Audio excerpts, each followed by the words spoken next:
আম ভাই বলেন। ভাইয়া কেমন আছেন? ভালো আছেন? আছি আলহামদুলিল্লাহ। দুবাই থেকে? জি ভাইয়া, আমি দুবাই আছি। মাশাআল্লাহ। আহ, আমি আপনার ইয়াগুলা দেখি আরকি ফেসবুকে। জি। আপনার সাথে আমার ইয়ে আছে, ফলো আছে।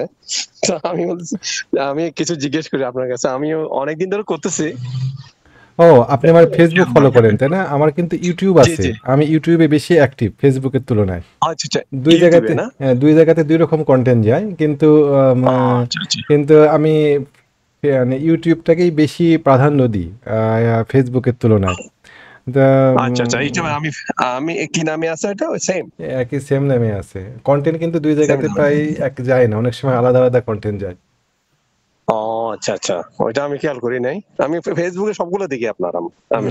আচ্ছা, আচ্ছা। না আচ্ছা আপনি ঠিক আছে, আমি আসেন ইউটিউবে ইউটিউবে আপনাকে ভালো লাগবে ফেসবুকের হ্যাঁ, থেকে। হ্যাঁ, ইউটিউবের গুলা ইনশাআল্লাহ দেখবো ইনশাআল্লাহ। আজকে ইয়া করব। ইনশাআল্লাহ। সাবস্ক্রাইব করব। বলেন কি অবস্থা? ইনশাআল্লাহ। না আমি কিছুদিন আগে ঢুকছিলাম আবার নতুন করে। আচ্ছা, আগে আগে তো বেক্সিমকো ছিল, ওইটা তো ঐরকম আছে। বেক্সিমকো লিমিটেড। এখন নতুন করে নিলাম যে জেএমআই হসপিটাল নিলাম। বেক্সিমকো। বেক্সিমকো তো ফ্লোরে আটকা পড়ে আছে, তাই না? হ্যাঁ, আটকা পড়ে আছে। এটা অনেক অনেক দিন ধরে।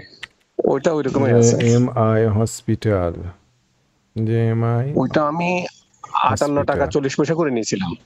JMI hospital. ঠিক আছে। জেএমআই জি, জি। হসপিটাল একেবারেই খারাপ পজিশনে নাই। ও অনেকখানি কমে গিয়েছে প্রাইস। ভলিউমও প্রায় নাই বললেই চলে এখন।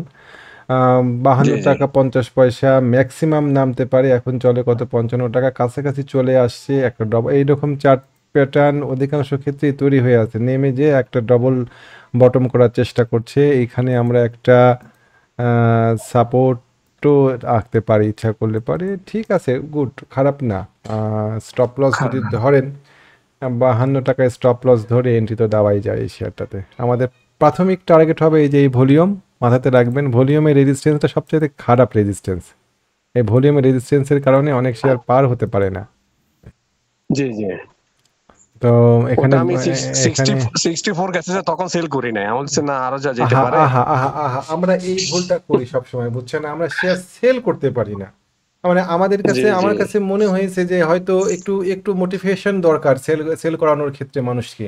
আমি ওই কাজটা করার হ্যাঁ, চেষ্টা করি। কেমন আমি মোটিভেট দিই মানুষকে যে আপনি প্রফিট নেন। ১০০টা শেয়ার থাকলে পরে ৫০টা শেয়ার প্রফিট নেন না, তারপরে ৫০টা শেয়ার হাতে থাক।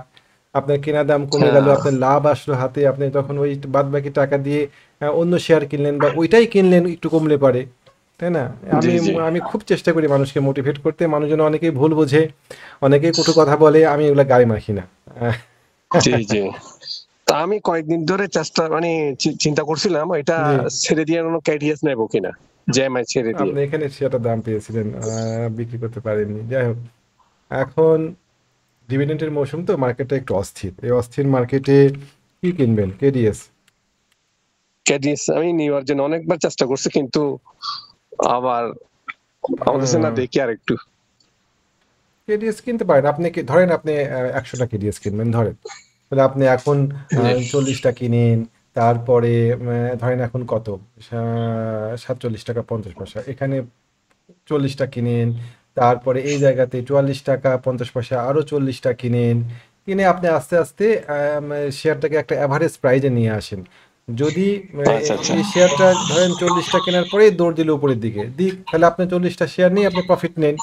আর যদি নিচের দিকে নামে তাহলে পরে আপনি আরও ৪০টা শেয়ার কিনলেন, আপনি একটা এভারেজ প্রাইস পেলেন। তো এই বিষয়গুলো জি, আমাদের জি। একটু মাথায় রাখা উচিত কেনার সময় এবং বিক্রি না করার এখন সময় কি উভয় ক্ষেত্রে। জেএমআই সেল করে কি ক্যাডিএস নেবো না জেএমআই রেখে দেবো? জিএমআই তো আপনি সুন্দর বিক্রি করার সুযোগ পেয়েছিলেন। আপনার সাথে আমার দেখা হলে পরে আমি ডেফিনিটলি আপনাকে সেই সময় বিক্রি করার জন্য ফোর্স করতাম। তো না আমি পাই পাই নাই। এখন সাপোর্ট পাই নাই। এখন কেডিএস বিক্রি করতে আমি সায় দিচ্ছি না, কারণ এখন ও নেমে আসছে প্রায় 61, জেএমআই ধরেন ৳৫২.২০, 618 এর যে রেজিস্ট্যান্স, সাপোর্ট, না, না সরি। আমার জেএমআই যে না, না জেএমআই সেল করে ক্যাডিএস নিতে চাচ্ছিলাম। এখন সেল করবেন কেন? কত করে কেনে আপনার? আমার 58-40। 58-40। তো এখন তো লস করবেন। কেডিএসে কি আপনার, হ্যাঁ, কেডিএস কেন ভালো লাগছে আপনাকে, আমাকে সেটা বলেন। এই থুয়ে, না জেএমআই আপনি থুয়ে। বলছিলেন ঐদিন। মানে ও ৬২ টাকা ওইটা খেয়াল করছিলাম আমি। আচ্ছা, কেডিএস এর ক্ষেত্রে আমি আপনাকে বলবো একটু অপেক্ষা করেন। যদি আপনি কেডিএস ৪৫ টাকা রেটে পান তখন নিয়েন। থাক আপাতত। তখন না। হুম, ভলিউম আচ্ছা, আচ্ছা। কমে আসছে। থাক আপাতত থাক। ৪৪ টাকা, ৪৪ টাকা, ৪৫ টাকা এই রেটটাতে শেয়ার যদি নিতে পারেন তাহলে সেটা বেশ ভালো একটা শেয়ার হয়। ও আচ্ছা। তাহলে জেএমআই এমনি বাড়তে পারে না ভাইয়া? জেএমআই এই জায়গাতে আমি আপনাকে ছাড়ার অ্যাডভাইস দিতে পারি না। কেননা ও অনেকখানি পড়ে আসছে এবং আপনার সাপোর্ট লেভেলের কাছাকাছি চলে আসছে শেয়ারটা। এই জায়গাতে আপনি কেন শেয়ারটা সেল করবেন? কেমন? ও থাক, তাহলে থাক। এখান থেকে টান দিতে পারে না? এখান থেকে টান দিতে পারে। আল্লাহ চাইলে পরে আপনি ৫৯ টাকা, ৬০ টাকা পাবেন তখন সিদ্ধান্ত নিবেন যে কি করবেন? সেল দিবেন না বের হয়ে যাবেন। কেমন? আচ্ছা, আচ্ছা। আচ্ছা, আচ্ছা। আমার বিডিকমও আছে সামান্য ৪,০০০। বিডিকম কোনো শেয়ারই জি। সামান্য নয় ভাই। বিডিকমের ক্ষেত্রেও একই কথা জিএমআই এর মতনই যে শেয়ারটা এখানে ডবল টপ করে ডবল বটম করে সে আবার রিটেস্টে আসছে।